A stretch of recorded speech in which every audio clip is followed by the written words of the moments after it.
रणजीत सिंह के पास जाके लोग किनारे बैठ के मिट्टी खाना था। बोले क्या हुआ आप लोग क्यों हट गए?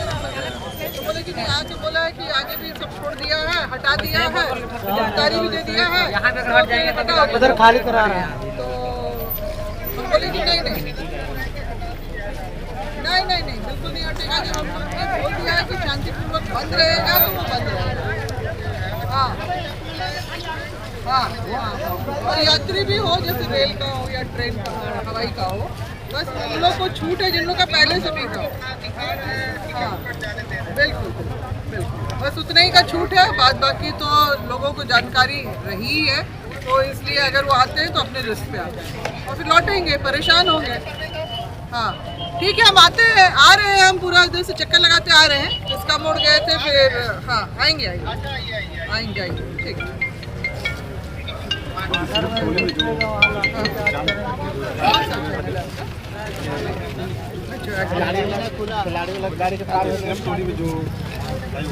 अरे नानू दला दिल्ली चौक में इसमें जो है कि आदिवासियों का मांग जो है वहाँ से जल्द हटाया जाए, एम को हटाया जाए और वहाँ पर जो बना हुआ है, अच्छा रुकिए ना तो जैसे 1 अप्रैल को भारी मात्रा में सरूल के लोग आते हैं, वहाँ पर 16,000 के लोग आते हैं और भारी मात्रा में भगदड़ भी हो सकता है, आदिवासियों का कहना है।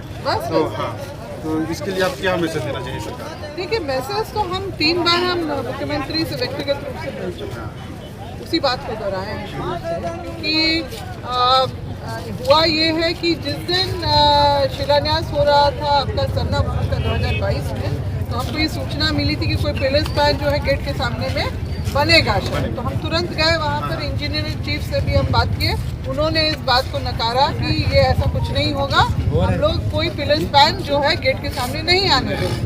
तो ठीक है, आसपास उन्होंने एक टेक्निकल आदमी ने बता दिया, जिम्मेदार व्यक्ति ने, यानी DPR में शुरू में वैसा था। मगर अब 2024 में मेरा खुद नवंबर में वहाँ जाना हुआ और हम देखें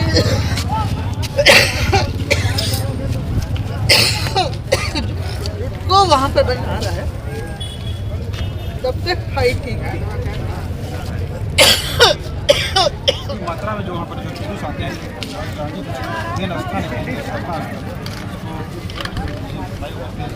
इस तरह से बनना चाहिए। नहीं, देखिए वही हम बता रहे हैं कि इंजीनियरिंग चीफ ने कहा था कि यहाँ पे कोई भी पिलर स्पैन नहीं आएगा, यानी एक तरह से उन्हें आधा सच बोला आधा झूठ बोला।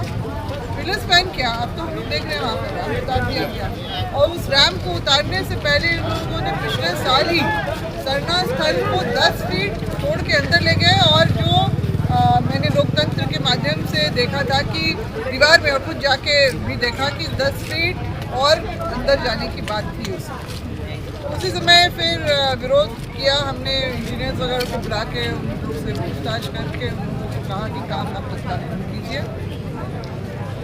उससे पहले सिर्फ स्थानीय लोग जो हैं फ्लाईओवर का स्वरूप बदलते हुए देख के उसका विरोध करने लगे थे। लिखित रूप से उन्होंने जगह जगह दफ्तर में भी डाला है, और ये जो मैं गई उसके बाद जो वीडियो वगैरह बना उसके बाद ये मामला हाईलाइट, मतलब लोगों को इस बात की आशंका थी ही नहीं कि ऐसा कुछ होगा। कनेक्टिंग फ्लाईओवर यानी कनेक्टिंग फ्लाईओवर, आप अगर रोड जाम से, ट्रैफिक जाम से अगर निजात दिलवाना चाहते हैं शहर को, तो आप उस तरह का ही आप कंस्ट्रक्शन करेंगे। मगर क्योंकि 2022 में ही सरूल शोभा यात्रा को देश भर की शोभा यात्राओं में 5वां स्थान दिया गया, तो षड्यंत्र वहीं से शुरू हुआ है जरूर, क्योंकि हमारी चीज़ों को धूमिल, हमारी परंपरा संस्कृति को ख़त्म करने के लिए, और ये जो पिछले तकरीबन जो है 58 साल से जो ये शोभा जुलूस सरूल की जो शोभा यात्रा चली आ रही है, एक हमारी सामाजिक समरसता और एकता का प्रतीक बन गई है, और जो देश विदेश चैनलों में इसका प्रसारण होता है, तो उसको ख़त्म करने के लिए, क्योंकि अभी जो केंद्र सरकार है वो यही चाहती है कि आदिवासी सनातनी एक हमारी पहचान, तो वहीं पर मिटा के उन्होंने कॉलम कोड जो है जनगणना के प्रपत्र से पहले ही हटा दिया। तो उनकी मंशा यही है, और जब हमारा इस तरह का जो है मान सम्मान बढ़ता है सर्वे के माध्यम से, तो निश्चित रूप से हमारी इन चीज़ों को समाप्त करने के लिए ये सारा षड्यंत्र रचा गया। रैम को देखते हुए और उसके बगल में जो सर्विस लेन है उसकी चौड़ाई को देखते हुए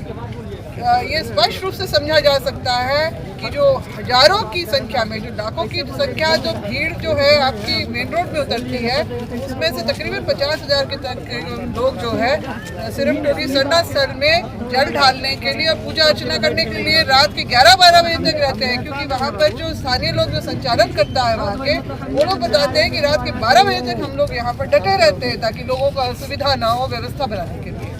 अब ये जब इस तरह की बातें आती हैं कि उसी सरना स्थल के सामने जहाँ पर एक पिलर स्पैन तक भी नहीं आने की बात थी गेट के सामने, वहाँ रैंप उतारने का क्या अर्थ होता है? अब ये बोल रहे हैं कि आप फ्लाईओवर के नीचे से चले, हम पे क्यों जाएं हम फ्लाईओवर के नीचे?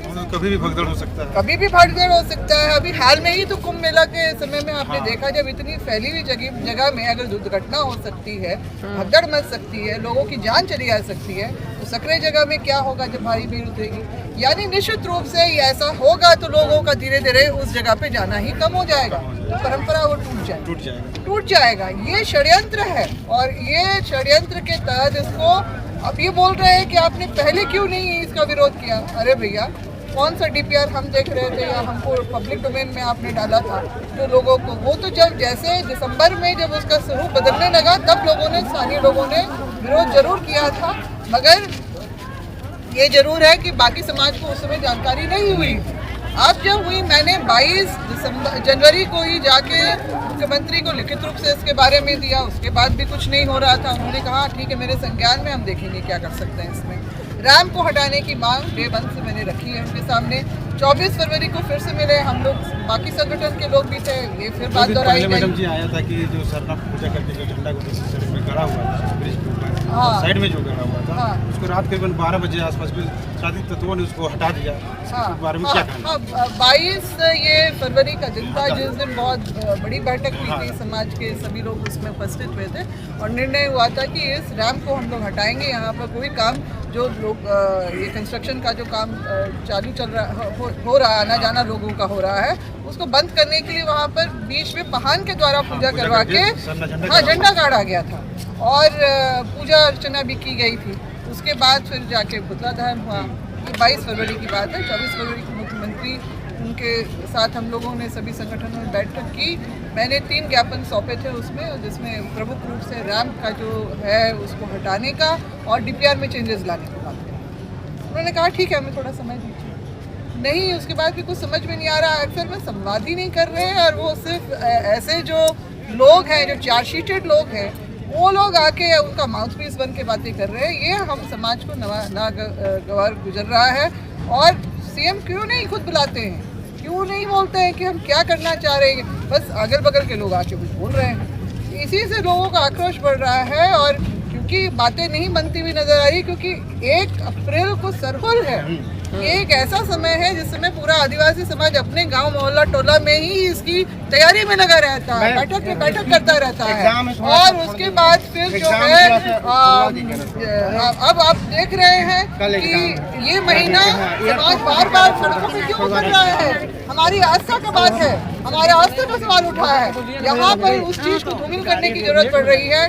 कार्तिक बाबा ने जिस सरना स्थल को अतिक्रमण, गैर आदिवासियों के अतिक्रमण से मुक्त करवाया था, इस सरहुल का प्रारूप जो उन्होंने तैयार किया था, मैं उनकी बेटी हूँ। आज मेरे ऊपर ये लोग भाजपा का दलाल होने का जो आरोप लगा रहे हैं, ये खुद अपने जो है गिरेबान में झांक के देखें। और मेरा तो अपना एजेंडा है कि समाज सर्वोपरि है और उसके लिए जहाँ भी अहित होगा मैं वहाँ पर खड़ी हूँ, ये है। और हम लोग इस तहत जो है इस आंदोलन को तब तक चलाते रहेंगे। अभी आज की बैठक का समीक्षा होगा, अगला चरण क्या होगा, क्योंकि अब हमारे पास तो मुश्किल से 8 दिन ही बच रहे हैं, हफ्ता भर ही है।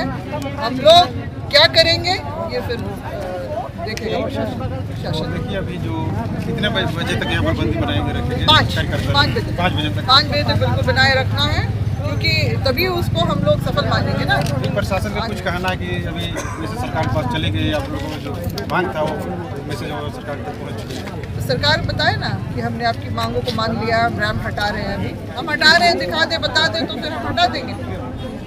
ये नहीं, किसी की बात नहीं सुनना है। ये हमने घोषणा कर दी है, बंद रहेगा। 22 मार्च रांची बंद रहेगा, यानी बंद रहेगा। अगर सरकार भी हमारी भावनाओं की अनदेखी कर रही है, हमारी मांगों को जायज नहीं समझ रही है, तो फिर हम लोग भी अपनी बातों को आने के लिए इसी तरह का आंदोलन जारी जारी रखें। रखिए। मैडम जी अपना परिचय दे दीजिए। मेरा नाम गीता शिव राव है। मैं शिक्षा मंत्री, पूर्व मंत्री मैं झारखंड सरकार में रह चुकी हूँ।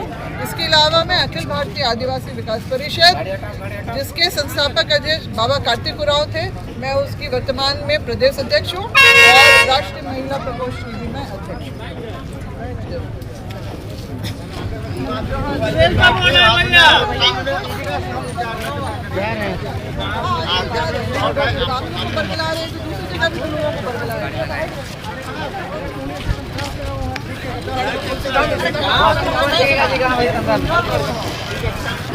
का अतिक्रमण हटाओ, फ्लाईओवर हटेगा।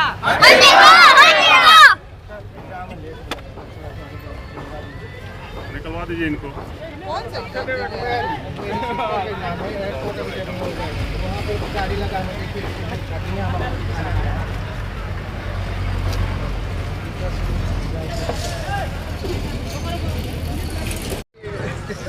प्रभारी आए थे, उन्होंने बोला बाकी को छोड़ दिया, आप भी छोड़ दीजिए, इसलिए हम लोग किनारे बैठे हैं। हम बोले कि नहीं, बोलिए हमसे बात करवाइए और बोलिए कि यहाँ पे कोई बंदी है तो बंदी 5 बजे तक जाएगा, आप लोग मीटिंग आकर बैठिए और इस तरह का बरकरार सांकेतिक गिरफ्तारी के लिए बोले कि अगर आप गिरफ्तारी देना चाहते हैं तो सांकेतिक गिरफ्तारी अपना कीजिए, हम वहीं पे चलेंगे, थाना में ही रहेंगे, थाने में बैठ करके सांकेतिक गिरफ्तारी आप 5 बजे के बाद करें, उससे पहले नहीं।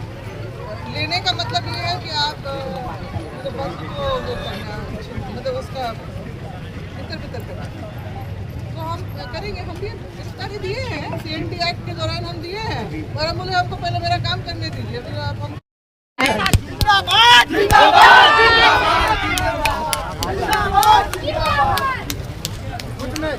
डीजल ना